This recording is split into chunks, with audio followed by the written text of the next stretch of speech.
What is happening, Internet? Kwing here, and today we're going to be talking about DC's Crimes of Passion, but mostly the Nightwing story, Nightfalls in Bludhaven. If you want to know what that's about, well, stay tuned right after this.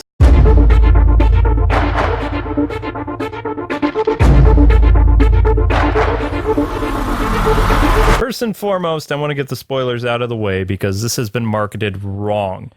Now, the cover for the Crimes of Passion has shown Batgirl and Nightwing on it, and they do have a story together. It's semi-cute, but semi-frustrating. But anyway, the issue that they show is not current, and their costumes are completely different. This story actually takes place before Grayson was shot by KG Beast. So if you were thinking this is a fun little story that takes place afterwards with Babs in her new costume, yeah, no. This is a pre-story to the events of Rick Grayson, aka Chris O'Donnell.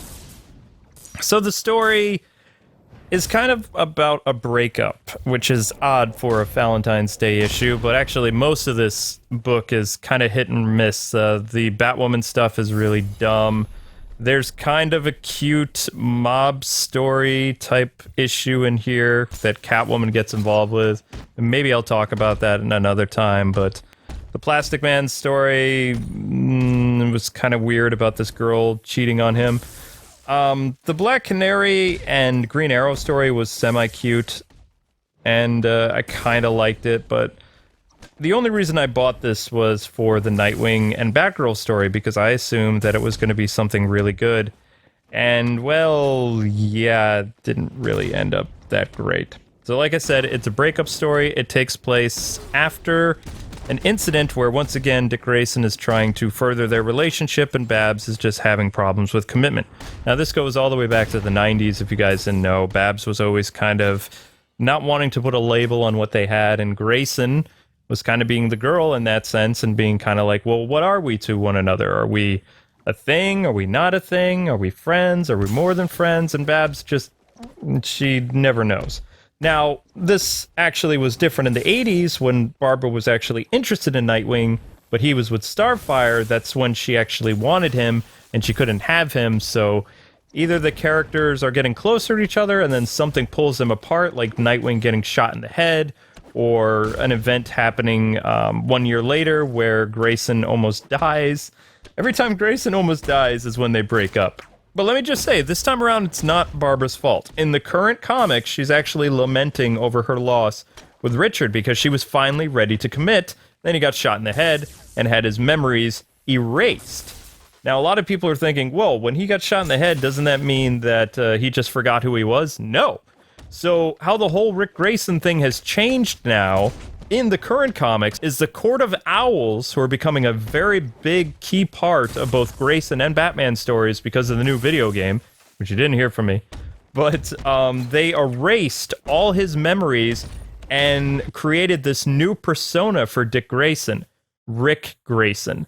So Dick, like, battling with his mind is not because he got shot in the head. Miraculously, he was able to be pieced back together. The Court of Owl changed all his memories so that they could reprogram him and kill off Dick Grayson. So him being mean to Barbara in the past and the stupid Rick Grayson and the Nightwing Club, all of that stuff is the Court of Owl's fault. And it's handled beautifully by Dan Jargon, the Superman writer. So we'll actually talk about this in detail because Nightwing is coming back this year. It wasn't in this issue. He will be back, I want to say, after the whole Joker event or Joker War. But, of course, Bruce Wayne's going to be dying, so it doesn't really matter what's going to go on. But supposedly, Nightwing and Batgirl will have a happy ending this year and for a few years. But this issue isn't it. So they're broken up. And, again, like I said, it harkens back to a time where Barbara couldn't commit to what they were.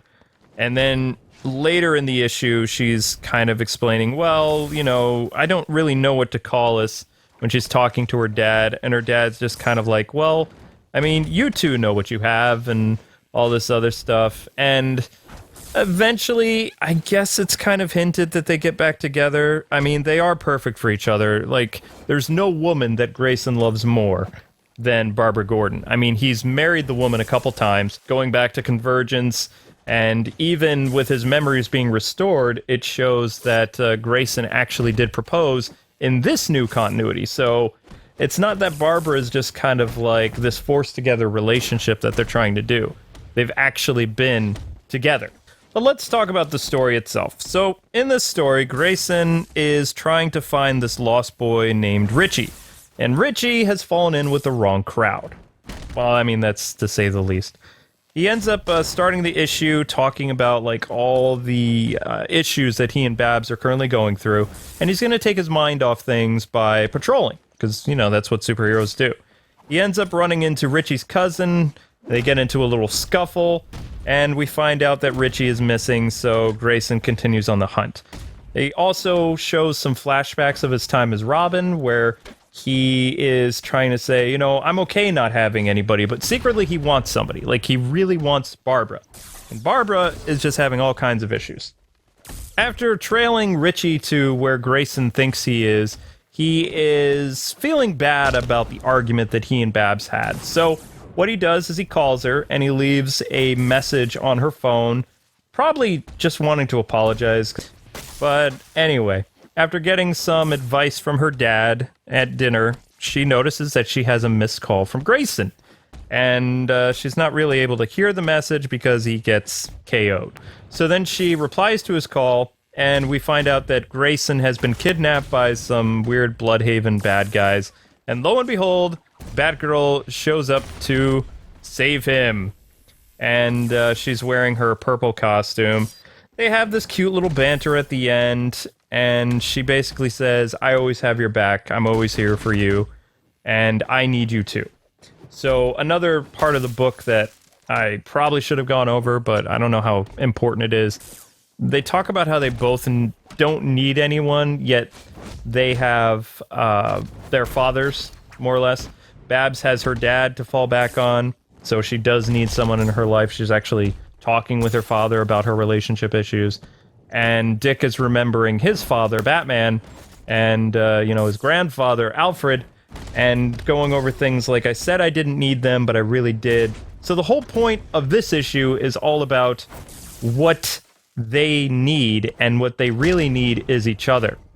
So, like I said, the salt in the wound for this issue is the fact that it's not the current Batgirl and Nightwing, but eventually we will have Nightwing back, and the books will be really, really good. So Dan Jargon is doing a great job, and I expect some pretty cool things for Batgirl and Nightwing this year. Batgirl also has a very interesting issue coming up in April, where she'll be fighting KGB Beast, and she is still really upset about what KG did. So DC is teasing that she might cross the line quite a bit, because guess who's coming back to Gotham to mess with the Bat family again? Oh yeah, it's the guy who shot Nightwing. And Batgirl's going to use this opportunity to get revenge. Whether or not she's going to kill the guy, we don't know. I mean, so far, so many Batman villains have died already. Bane's gone, and now Penguin might be dead. Joker is most likely dead or not. It's all weird. But I hope you guys enjoyed this story. If you're interested in Crimes of Passion, you can check it out. Like I said, there's some other stuff in here, but the only stuff that I really enjoyed was there was kind of a mob boss story with Catwoman, with these two divorced people that really hated each other. Can't really see why that would be a Valentines thing. And also, they go way back in the past with one of Batman's old flames from like the 1940s. And it's an okay issue, but basically it's another breakup story, which is weird. Like, you know, they both write each other letters at the end.